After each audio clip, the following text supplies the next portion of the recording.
তা একবারই ছোড়ো।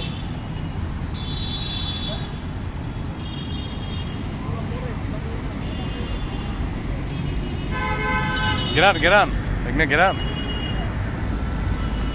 या होम गया वो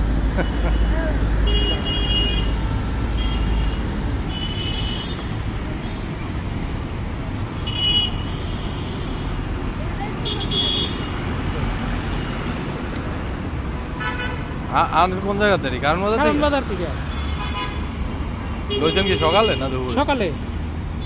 এখনো শেষ করতে পারলেন না? 220 টান ছিল মানে এখনো শেষ করতে পারলেন না? কাটতে সময় লাগে। সারাদিন বিক্রি হয় না? হ্যাঁ, আবার সব সময় তো লোক থাকে না, কিছুক্ষণ বসে ছিলাম, ঠিক আছে। বিকেল টাইমে হ্যাঁ, সকালবেলাও ছিল, আবার বিকালবেলা হলো বেশি, আর টাইম লাগে চলতে, হাত পাও লেগে যায়।